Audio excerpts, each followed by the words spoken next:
और जो जीवन भर अपने आप को शिक्षक के रूप में ही परिचय करवाते हैं, ऐसे पुरुषोत्तम रूपाला जी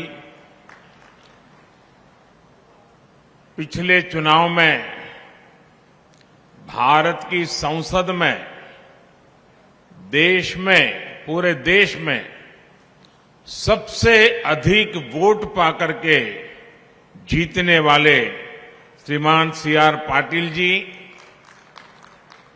गुजरात सरकार के मंत्रीगण, अखिल भारतीय प्राइमरी शिक्षक संघ के सभी सदस्यगण, देश के कोने कोने से आए सम्मानित शिक्षकगण, देवी और सज्जनों, आपने इतने स्नेह के साथ मुझे अखिल भारतीय प्राइमरी शिक्षक संघ के इस राष्ट्रीय अधिवेशन में बुलाया, इसके लिए मैं आपका आभारी हूं।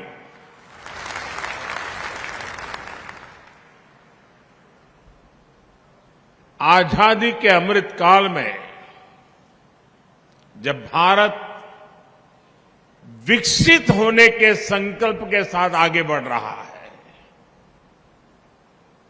तो आप सभी शिक्षकों की भूमिका बहुत बड़ी है। गुजरात में रहते हुए मेरा प्राथमिक शिक्षकों के साथ मिलकर के राज्य की पूरी शिक्षा व्यवस्था को बदलने का अनुभव रहा है। एक जमाने में गुजरात में ड्रॉप आउट रेट, जैसा मुख्यमंत्री जी ने बताया, करीब करीब 40% आसपास हुआ करता था, और आज ये, जैसा मुख्यमंत्री जी ने बताया, 3% से भी कम रह गया है।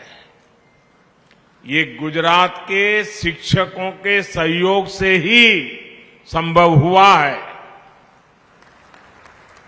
गुजरात में शिक्षकों के साथ मेरे जो अनुभव रहे, उसने राष्ट्रीय स्तर पर भी नीतियां बनाने में, पॉलिसी फ्रेमवर्क में हमारी काफी मदद की है। अब जैसे रूपाला जी बता रहे थे, स्कूलों में शौचालय न होने के कारण बड़ी संख्या में बेटियां स्कूल छोड़ देती थी, इसलिए हमने विशेष अभियान चलाकर स्कूलों में बेटियों के लिए अलग शौचालय बनवाए। यहां गुजरात में तो एक जमाने में पूरे आदिवासी बेल्ट में, गुजरात का पूरा पूर्वी छोर जो है वो हमारे आदिवासी बंधुओं का बसेरा है एक प्रकार से। उस पूरे इलाके में, उमरगाम से अंबाजी, साइंस स्ट्रीम की पढ़ाई ही नहीं होती थी। आज शिक्षक न केवल वहां साइंस पढ़ा रहे हैं, बल्कि मेरे आदिवासी नौजवान बेटे बेटियां डॉक्टर और इंजीनियर भी बन रहे हैं। मैं कई बार प्रधानमंत्री के बाद जब भी मुझे विदेश जाने का एक दायित्व रहता है, जब भी जाता हूं, विदेश में इन नेताओं से जब मिलता हूं और वो जो बातें बताते हैं, यहां बैठा हुआ और इस बात को सुनने वाला हर शिक्षक गर्व अनुभव करेगा। मैं अपने अनुभव बताता हूं आपको। आमतौर पर विदेशों के नेताओं से जब मिलता हूं, तब उनके जीवन में भारतीय शिक्षकों का कितना बड़ा योगदान रहा है, बड़े गर्व के साथ वो वर्णन करते थे। मैं प्रधानमंत्री बनने के बाद मेरी पहली विदेश यात्रा भूटान में हुई, और भूटान के राज परिवार के साथ जब मैं बैठा था, तो वो गर्व से बताते थे, जो उनके सीनियर किंग है वो बता रहे थे कि मेरी पीढ़ी के जितने लोग भूटान में हैं, उन सबको कोई न कोई हिंदुस्तान के शिक्षक ने पढ़ाया लिखाया है। और वो बड़े गर्व से कहते थे। ऐसे ही मैं जब सऊदी अरब गया, वहां के किंग बहुत वरिष्ठ और सम्मान्य महापुरुष हैं, मुझ पर उनका प्रेम भी बहुत है। लेकिन उनसे जब मैं बैठा तो बोले मैं तुझे बहुत प्यार करता हूं। फिर उन्होंने मुझे पूछा क्यों मालूम है? मैंने कहा आप बताइए, ये आपकी कृपा है। उन्होंने कहा देखो भाई, मैं भले राजा हूं, जो भी हूं, लेकिन बचपन में मेरा शिक्षक तुम्हारे देश का था और तुम्हारे गुजरात का था और उसने मुझे पढ़ाया। यानी इतने बड़े संपन्न देश के महापुरुष बातचीत में भारत के प्रधानमंत्री के से बात करते समय एक शिक्षक के योगदान की बात करना गौरव अनुभव कर रहे थे। पिछले दिनों कोविड में आप WHO के संबंध में टीवी पर बहुत कुछ देखते होंगे। आप WHO को जो मुखिया हैं मिस्टर टेड रॉस, उनके कई बार टीवी पर आपने उनके बयान देखे हैं। मेरी उनकी बड़ी अच्छी मित्रता है और वो हमेशा गर्व से कहते थे। पिछले दिनों जामनगर आए थे, तब भी वो उसी गर्व के साथ दोबारा उल्लेख किया। उन्होंने कहा बचपन से मेरी जिंदगी के हर पड़ाव में कोई न कोई हिंदुस्तानी शिक्षक का योगदान रहा है। मेरे जीवन को बनाने में भारत के शिक्षक का योगदान रहा है। और फिर तो उन्होंने मुझे ये भी कहा कि मैं आज भारत आया हूं, भारत के शिक्षकों ने मुझे बनाया है, आप मुझे एक भेंट सौगात दे सकते हैं क्या? मैंने कहा क्या? बोले लेकिन आपको देनी पड़ेगी और सार्वजनिक रूप से देनी पड़ेगी। मैंने कहा जरूर दूंगा, आप बताइए। बोले आज तुम मेरा नाम हिंदुस्तानी नाम से बना लो। और मैंने सार्वजनिक रूप से मिस्टर टॉड रॉस का नाम श्रीमान तुलसी रखा था। यानी भारत के शिक्षकों के प्रति जहां जहां भी वो गए हैं दुनिया में, वो ऐसी अमिट छाप छोड़ करके आए हैं, पीढ़ियों के बाद भी लोग उनको याद करते हैं। साथियों, जैसे रूपाला जी गर्व से कह सकते हैं कि वो आजीवन शिक्षक हैं, मैं स्वयं में शिक्षक नहीं हूं, लेकिन मैं गर्व से कहता हूं कि मैं एक आजीवन विद्यार्थी हूं। मैंने आप सभी से समाज में जो कुछ भी होता है उससे बारीकी से ऑब्जर्व करना सीखा है। आज प्राथमिक शिक्षकों के इस अधिवेशन में अपने इन्हीं अनुभवों को मैं आज जरा जी भर करके आपके सामने कुछ कहना चाहता हूं।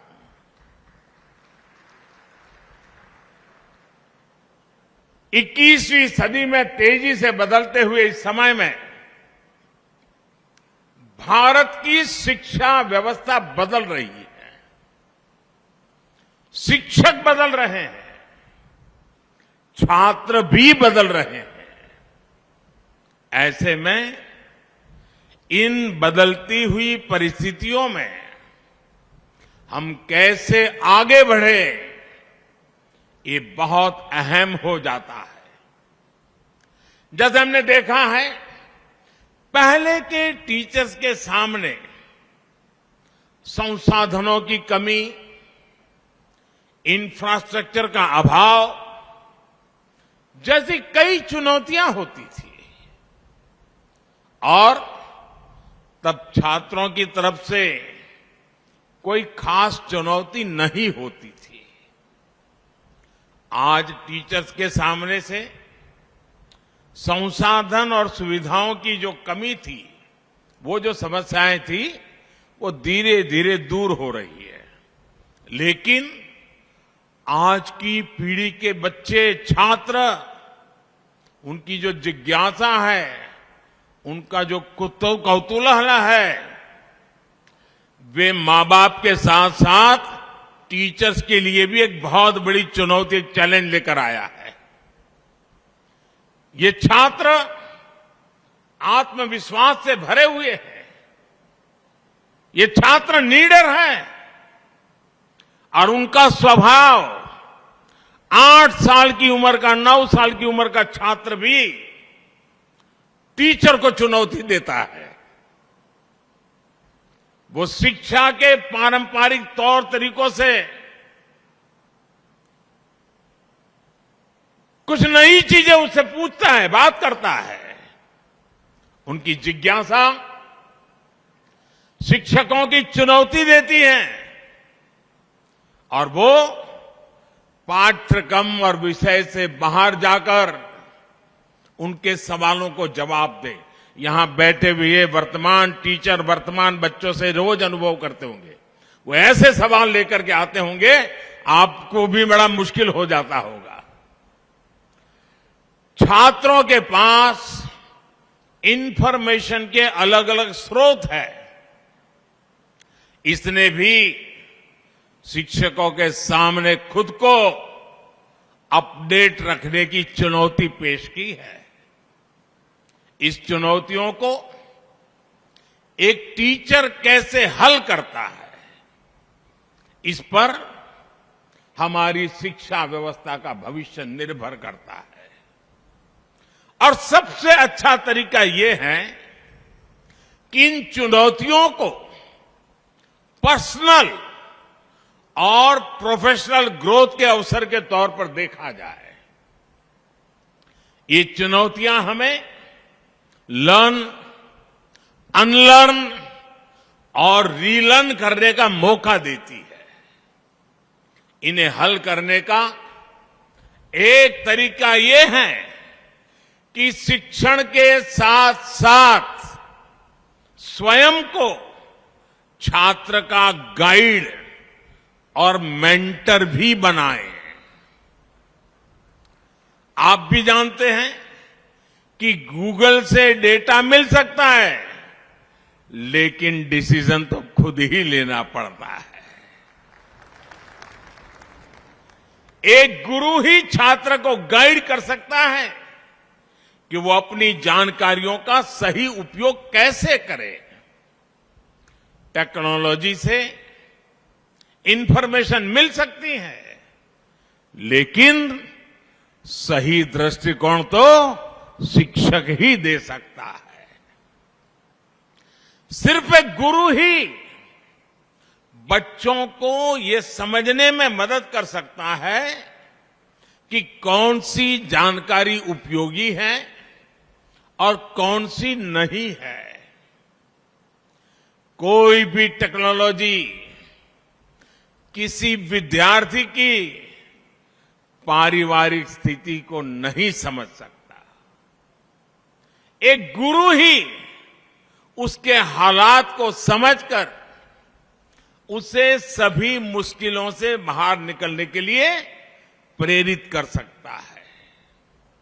इसी तरह दुनिया की कोई भी टेक्नोलॉजी ये नहीं सिखा सकती कि किसी विषय की गहराई में जाकर उसे कैसे समझे, डीप लर्निंग कैसे करें।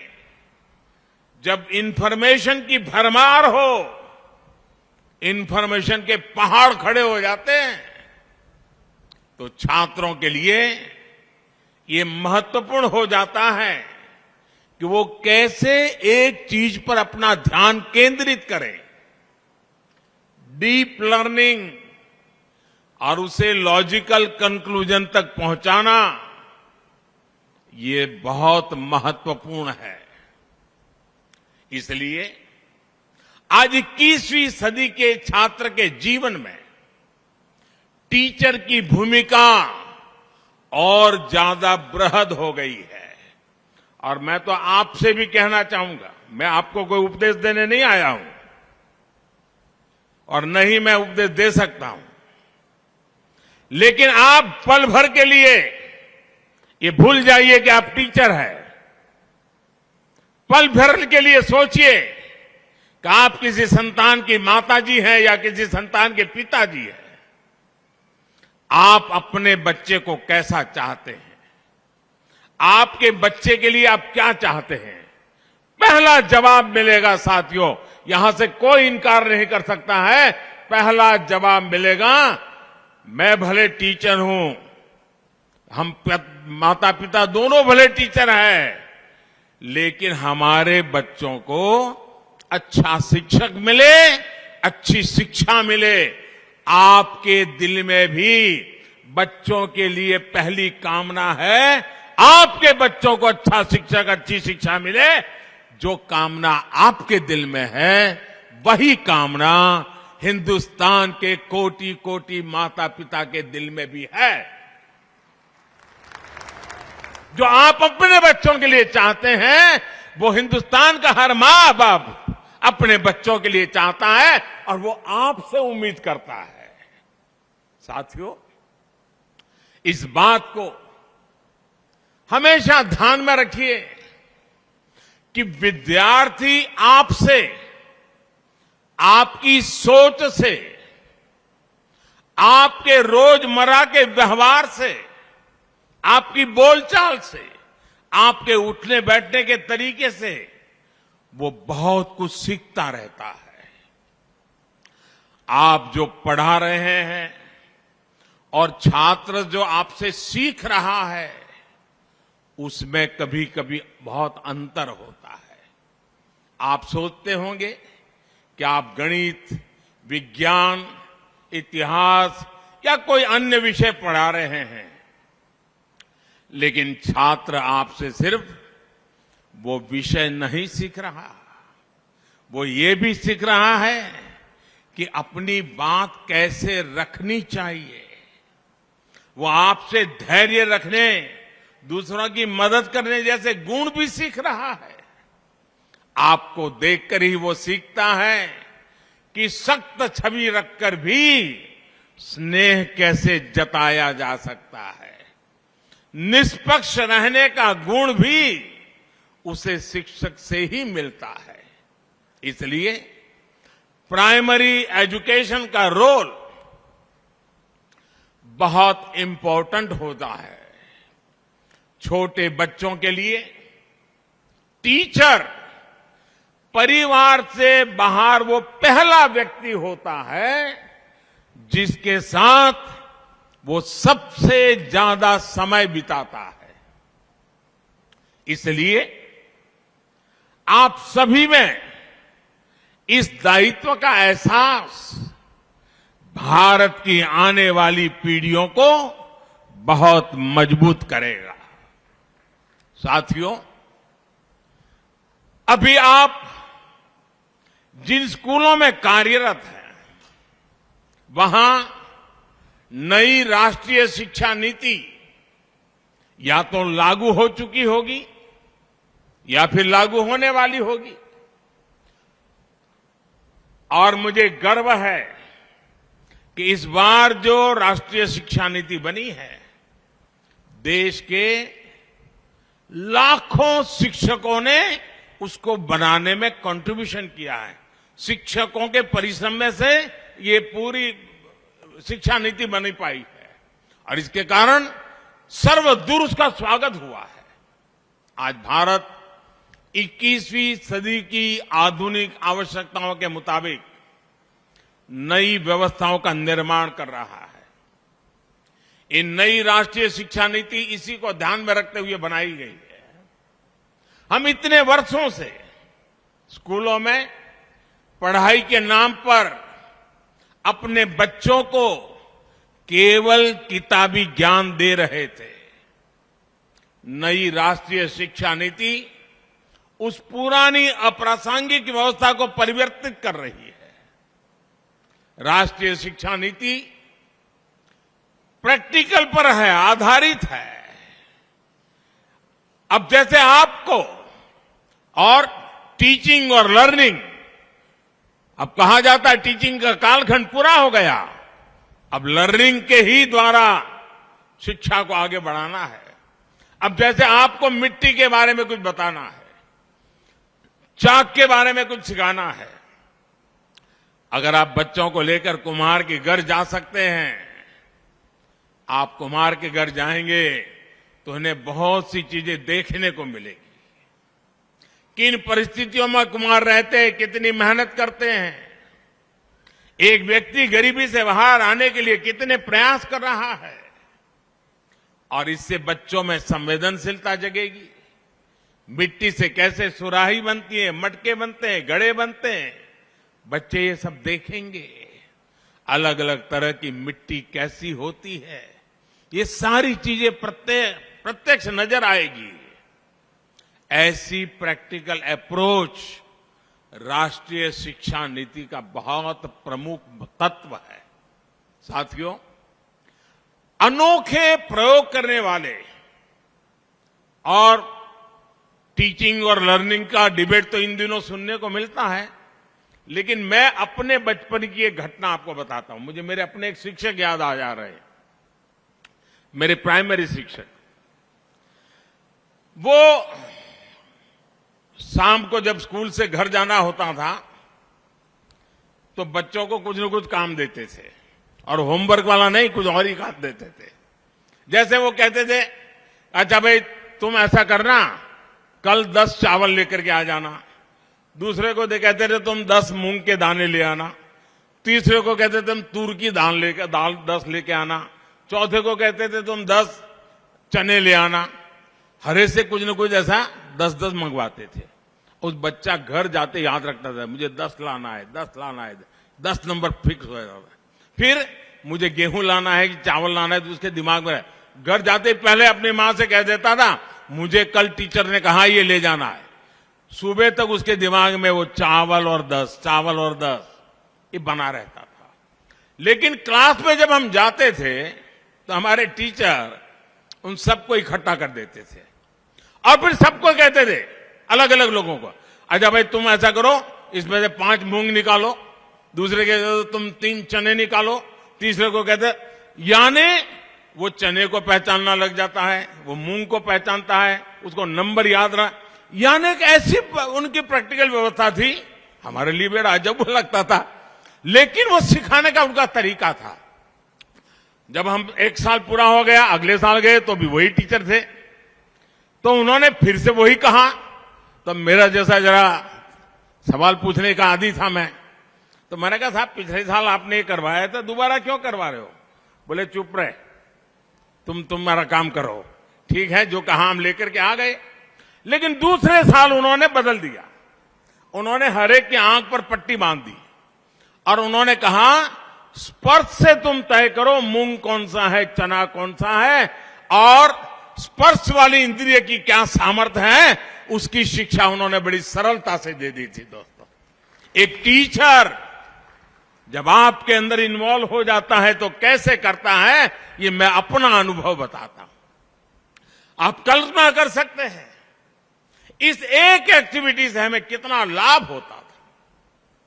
हमें गिनती के बारे में पता चला, हमें दालों के बारे में पता चला, हमें रंगों के बारे में पता चला। तो वो इस तरह से हमें प्रैक्टिकल ज्ञान के साथ हमारी पढ़ाई कराते थे। प्रैक्टिकल के साथ पढ़ाई, यही नेशनल एजुकेशन पॉलिसी की मूल भावना भी है, और इसे जमीन पर उतारने की जिम्मेदारी आप सबको निभानी ही है।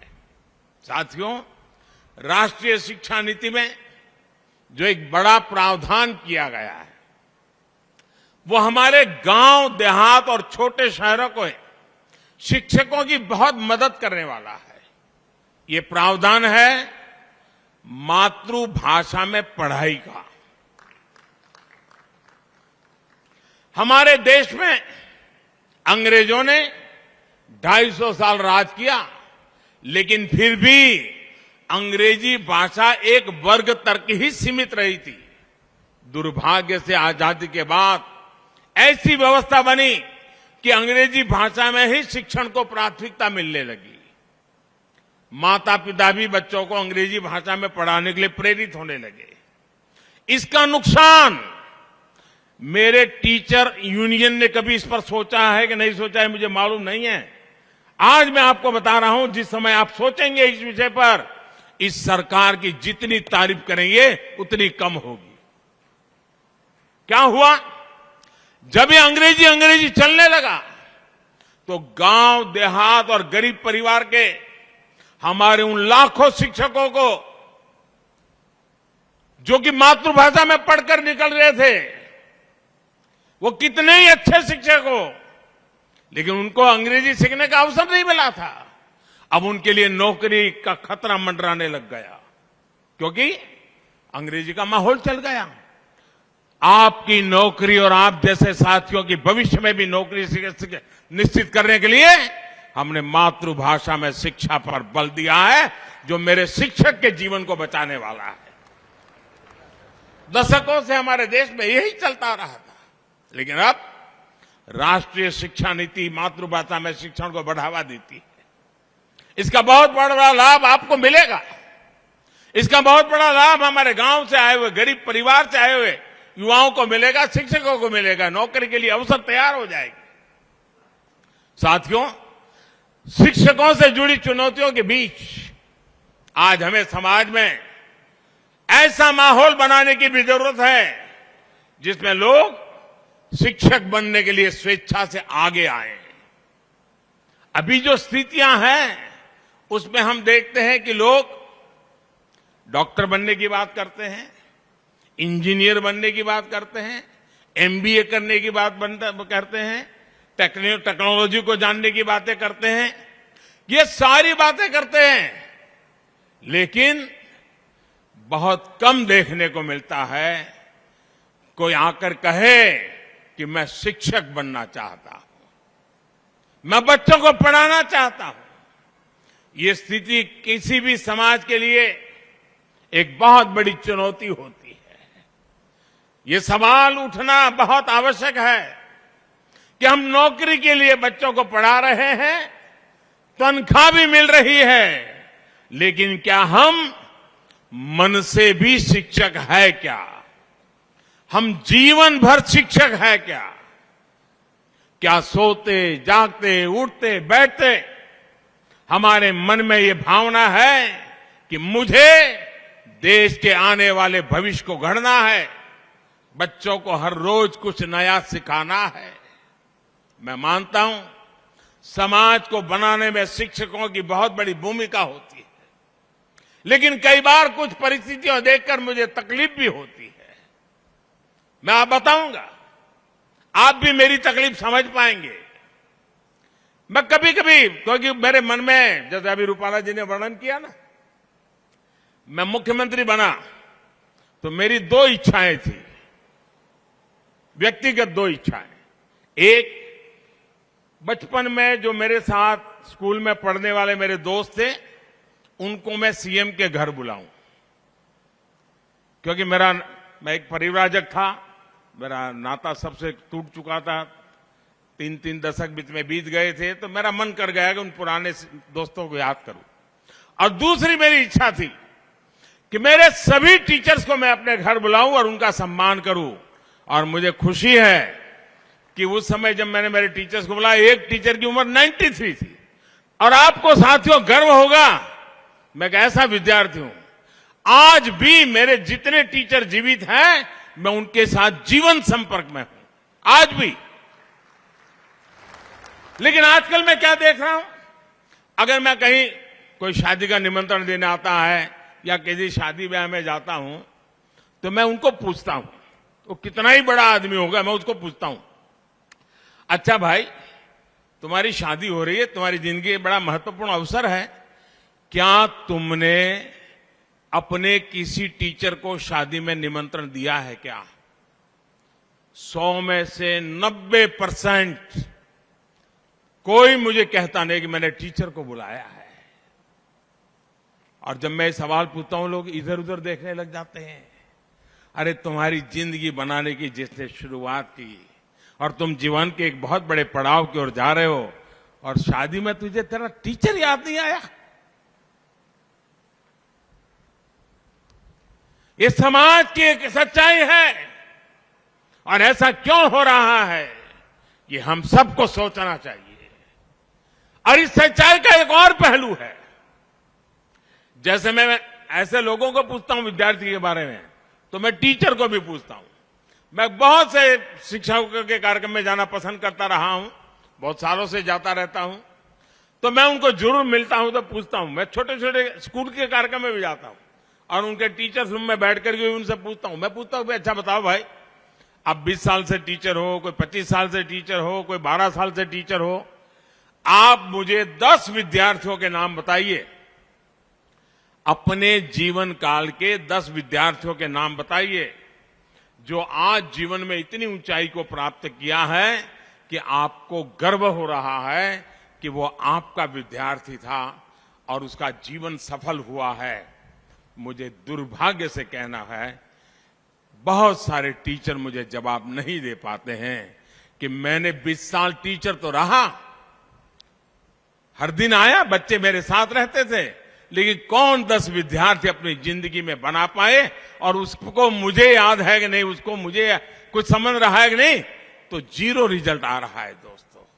यानी डिस्कनेक्ट दोनों तरफ से है, ये विद्यार्थी और टीचर दोनों ही तरफ हो रहा है।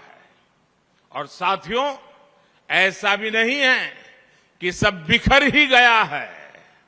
हमारे खेल के मैदान में आपको स्थितियां बिल्कुल अलग मिलती हैं। हम देखते हैं कोई खिलाड़ी अगर कोई मेडल लेकर के आता है तो सबसे पहले अपने गुरु, अपने कोच को प्रणाम करता है। वो ओलंपिक जीत करके आया होगा, बचपन में जिसने खेल सिखाया होगा उसके बीच में 15-20 साल का फासला चला गया होगा, फिर भी जब वो मेडल प्राप्त करता है उस गुरु को प्रणाम करता है। गुरु के सम्मान की भावना जीवन पर्यंत उसके मन में रहती है। ऐसा इसलिए होता है क्योंकि गुरु या कोच उस खिलाड़ी पर व्यक्तिगत रूप से फोकस करता है, उसकी जिंदगी के साथ जुड़ करके उसको तैयार करता है, उस पर मेहनत करता है। खेल के मैदान से अलग शिक्षकों की सामान्य दुनिया में हम ऐसा कम ही होता देखते हैं कि कोई विद्यार्थी उन्हें जीवन भर याद कर रहा है, उनके संपर्क में है। ऐसा क्यों होता है, इसके बारे में हमें जरूर सोचना चाहिए। साथियों, समय के साथ विद्यार्थियों और स्कूलों के बीच भी डिस्कनेक्ट बढ़ता जा रहा है। पढ़कर निकलने के बाद बच्चे स्कूल को तब याद करते हैं जब उन्हें कोई फॉर्म भरना होता है और वहां से कोई दाखला लेना होता है। मैं बहुत बार लोगों से पूछता हूं, क्या आपको मालूम है कि आपकी स्कूल का स्थापना दिवस या आपकी स्कूल का जन्मदिन कब होता है? जन्मदिन यानी वो कौन सा दिन था जब आपका स्कूल उस गांव में शुरू हुआ था। और मेरा जो अनुभव रहा है कि बच्चों को या स्कूल की मैनेजमेंट को या टीचर को किसी को पता नहीं होता कि जिस स्कूल में वो नौकरी कर रहे हैं या जिस स्कूल में वो पढ़े थे वो स्कूल कब शुरू हुई थी। ये जानकारी नहीं होती है भाई। स्कूल और स्टूडेंट के बीच डिस्कनेक्ट तो दूर करने के लिए ये परंपरा शुरू की जा सकती है कि हम स्कूलों का जन्मदिन मनाएं और बड़े ठाठ से मनाएं, पूरा गांव मिलकर के मनाए। और इसी बहाने आप उस स्कूल में से पढ़ करके गए सब पुराने लोगों को इकट्ठा कीजिए, पुराने सब टीचर्स को इकट्ठा कीजिए, आप देखिए एक पूरा माहौल बदल जाएगा, अपनत्व की एक नई शुरुआत हो जाएगी। इससे कनेक्ट बनेगा, समाज जुड़ेगा और आपको भी पता चलेगा कि हमारे जो पढ़ाई हुए बच्चे हैं वो आज कहां कहां पहुंचे हैं। आप गर्व की अनुभूति करेंगे।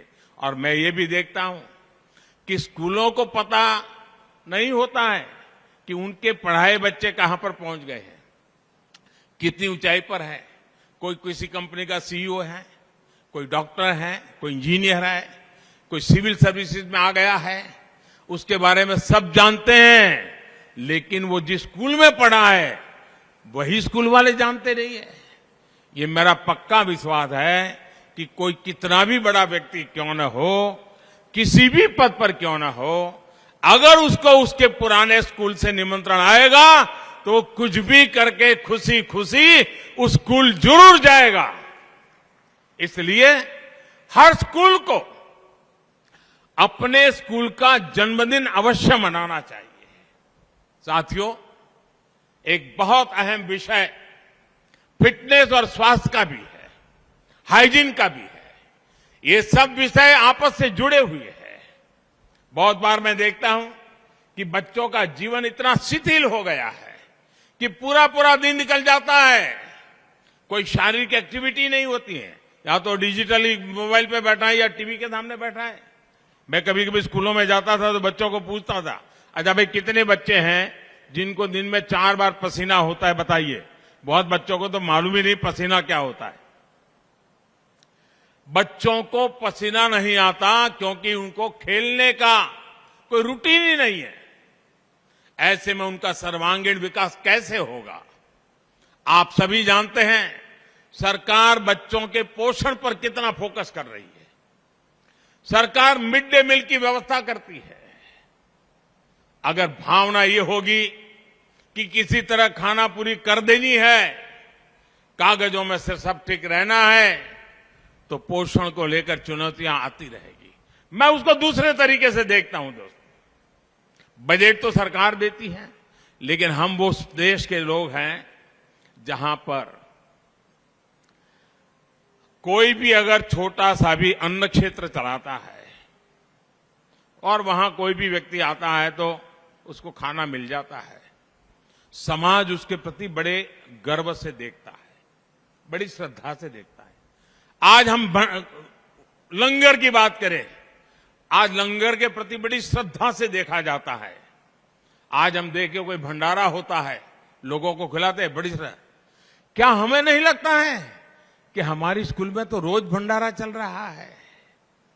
उन बच्चों को खिलाने का आनंद, उनके मन को संस्कारित करने का आनंद और एक पवित्र भाव, सिर्फ उसके पेट में कुछ खाना जाता है वो इनफ नहीं है दोस्तों। हमें अनुभूति होनी चाहिए कि देखिए ये पूरा समाज, तुम भूखे न रहो, इसके लिए कितना कुछ कर रहा है उन बच्चों के जीवन के साथ। और मैं तो मानता हूं डेली गांव के 2 वरिष्ठ लोगों को बुलाना चाहिए कि आज दोपहर को मिड डे मील में आइए, हमारे बच्चों को परोसिए और आप भी साथ में खाना खाइए। देखिए पूरा माहौल बदल जाएगा। यही मिड डे मील एक बहुत बड़ा संस्कार का कारण बन जाएगा। और उससे बच्चों को कैसे खाना, कितनी स्वच्छता से खाना, कुछ खाना खराब नहीं करना, कुछ फेंकने, सारे संस्कार उसके साथ जुड़ जाएंगे। शिक्षक के तौर पर जब हम खुद उदाहरण प्रस्तुत करते हैं तो उसका परिणाम बहुत शानदार आता है। मुझे याद है एक बार मैं सीएम रहते हुए यहां गुजरात के एक आदिवासी बाहुल जिले के स्कूल में गया था। अब मैं वहां गया, मैंने देखा जो बच्चे थे बड़े साफ सुथरे थे और हरे के ऊपर एकदम, जो छोटे बच्चे थे, पिन से एक हैंडकरचिप लटका हुआ था। तो और उन बच्चों को सिखाया गया था कि उसको हाथ साफ करना है, नाक साफ करना है, और वो करते थे। और जब स्कूल पूरा होता था तो जो टीचर थी वो सब उनसे निकाल लेती थी, घर ले जाकर के धो करके दूसरे दिन ला करके फिर लगा देती थी। और मैंने जब जानकारी पाई, अपने यहां तो मालूम है, हमारे यहां गुजरात में तो खास है कि पुराने कपड़े बेच करके बर्तन लेते हैं, खरीदते हैं बर्तन। वो महिला गरीब थी लेकिन अपनी साड़ी बेचती नहीं थी। वो साड़ी को काट करके हैंडकरचिप बनाती थी और बच्चों को लगाती थी। अब देखिए एक शिक्षिका अपने पुरानी साड़ी के टुकड़ों से उस बच्चों को कितना संस्कार दे रही थी, जो उसकी ड्यूटी का हिस्सा नहीं था। उसने सेंस ऑफ हाइजीन, उस आदिवासी इलाके की मां की बात कर रहा हूं मैं, भाइयों बहनों, सेंस ऑफ हाइजीन। और मैं वैसे एक और स्कूल की बात मैं बताऊं। मैं एक स्कूल में गया तो स्कूल में झोपड़ी जैसी स्कूल थी, वो बड़ी स्कूल नहीं थी, आदिवासी क्षेत्र था। तो शीशा एक लगा था, मिरर लगा था, आईना 2x2 का आईना होगा। उस टीचर ने नियम बनाया था, जो भी स्कूल आएगा पहले आईने के सामने 5 सेकंड खड़ा रहेगा, खुद को देखेगा, फिर क्लास में जाएगा। उस एकमात्र से प्रयोग से जो भी बच्चा आता था तुरंत उसके सामने अपना बाल ठीक करता था, उसका स्वाभिमान जग जाता था, उसको लगता था मुझे ऐसे रहना चाहिए। बदलाव लाने का काम टीचर कितना अद्भुत तरीके से करते हैं, ऐसे सैकड़ों उदाहरण हमारे सामने हैं। साथियों, आप कल्पना कर सकते हैं आपका एक छोटा सा प्रयास कितने बड़े परिवर्तन ला सकता है। मैं आपको कितने ही उदाहरण से सकता हूं जो मैंने खुद भी आप शिक्षकों के बीच रहते हुए देखे हैं, जाने हैं, सीखे हैं। लेकिन समय का अभाव है, इसलिए मैं अपनी बात को लंबा नहीं खींच रहा हूं। मैं मेरी वाणी को विराम देता हूं। मुझे विश्वास है हमारी परंपरा ने गुरु को जो स्थान दिया है, आप सभी उस गरिमा को, उस गौरव को, उस महान परंपरा को आगे बढ़ाएंगे, नए भारत का सपना पूरा करेंगे। इसी विश्वास के साथ आप सभी का मैं बहुत बहुत धन्यवाद करता हूं और बहुत बहुत शुभकामनाएं देता हूं। नमस्कार।